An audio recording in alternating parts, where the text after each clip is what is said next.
আপনি রাস্তায় চললে সবসময় একটা জিনিস ফলো করবেন, রাস্তায় কিন্তু বাস চলে, অনেক বাস।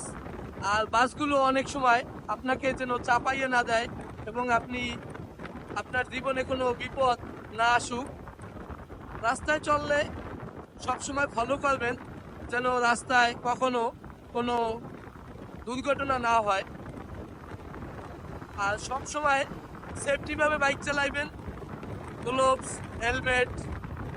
আর এখন বর্তমানে কিন্তু বাংলাদেশে সব জায়গায় ট্রাফিক বসে।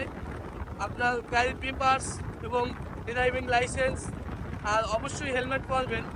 এটা ট্রাফিকদের চেয়েও আপনার কাছে সব থেকে বড় জরুরি, কারণ হেলমেটটা থাকলে আপনি যত বড়ই অ্যাক্সিডেন্ট হন না কেন, যদি আপনার হেলমেট থাকে আমি মনে করি যে আপনি অনেক বিপদের হাত থেকে বেঁচে যাবেন।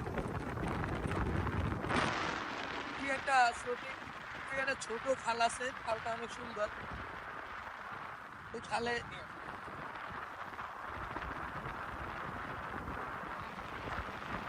খালটার নাম নাকি কচাপুনিয়া।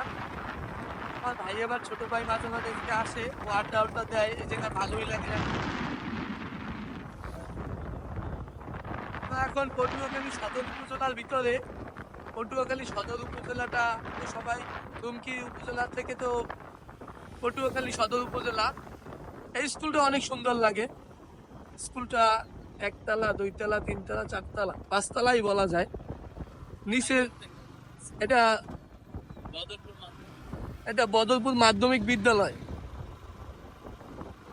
এইখানে আমার অনেক সংখ্যক বন্ধু আছে, আর ওরা এই জায়গায় লেখাপড়ি করছে। পাশেই দেখা যাচ্ছে এটা বদরপুর মাজার বলা হয়। এই মাজারে কিছুদিন আগে মাহফিল হইছে, অনেক বড় বিশাল মাহফিল হয় এই জায়গায়। এই জায়গায় অনেক দোকানপাট ওঠে এবং প্রতি বছরই এই মাহফিলটা হয়। তো আপনারা অবশ্যই বদরপুর মাহফিলে আসবেন, আপনাদের কাছে খুবই ভালো লাগবে।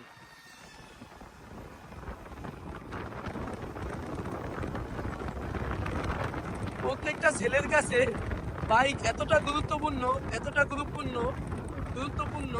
ওই ছেলেটাই হয়তো বা ভালো জানে যে বাইকটি আসলে কি হইতে পারে তার কাছে। ছেলেরা যখনই মন খারাপ হয় এবং যখনই কষ্ট পায়, তখনই বাসা থেকে বাইকটা নিয়ে বের হয়ে যায়। 1 ঘন্টা 2 ঘন্টা ঘোরার পরই মনটা তার খুবই ভালো হয়ে যায়। বিল্ডিংটা অনেক সুন্দর,